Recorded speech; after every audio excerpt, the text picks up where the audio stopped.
Surya Paloh buka suara terkait duet Anies Caimin, apa saya ada bakat pengkhianat? Ketum Partai Nasdem Surya Paloh pun akhirnya buka suara terkait Partai Demokrat yang merasa dikhianati karena keputusan sepihak soal adanya duet Anies Baswedan dan Ketua Umum Partai Kebangkitan Bangsa Mohaimin Iskandar alias Caimin.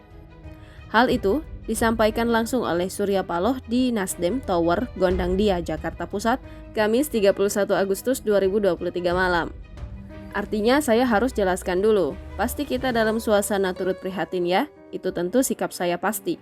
Apakah itu karena perasaan empati? Apakah karena perasaan ikut prihatin? Saya pasti tidak bergembira lah menerima kabar seperti itu, tutur Surya Paloh. Kemudian Surya Paloh pun mengungkapkan bahwa harapan Nasdem masih sama sejak awal, yaitu koalisi perubahan untuk persatuan dapat terus berjalan bersama.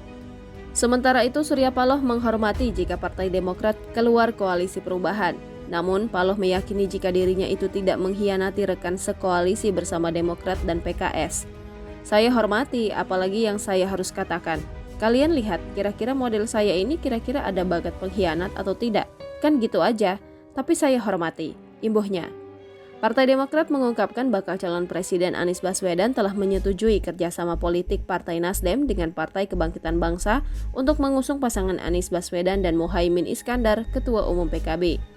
Partai Demokrat menyatakan hal itu dilakukan sepihak atas inisiatif Ketua Umum Partai Nasdem Surya Paloh. Adapun Koalisi Perubahan untuk Persatuan yang terdiri dari Partai Nasdem, Demokrat, dan Partai Keadilan Sejahtera mendukung bakal Capres Anies Baswedan. Namun bakal Cawapres pendamping Anies belum diumumkan secara resmi hingga Kamis 31 Agustus 2023. Sekretaris Jenderal Partai Demokrat dan anggota tim 8 Koalisi Perubahan untuk Persatuan, Teguh Rifki Harsyah dalam keterangan tertulis Kamis 31 Agustus 2023 malam menyampaikan, pihaknya mendapatkan informasi dari Sudirman Said yang mewakili Anies Baswedan bahwa Anies telah menyetujui kerjasama politik Partai Nasdem dan PKB untuk mengusung pasangan Anies dan Ketua Umum PKB Mohaimin Iskandar. Menurut Teguh Rifki, persetujuan ini dilakukan secara sepihak atas inisiatif Ketua Umum Nasdem Surya Paloh. Partai Demokrat, kata dia, menyikapi situasi tersebut dengan melakukan rapat majelis tinggi partai. Partai Demokrat sangat kecewa dengan keputusan tersebut.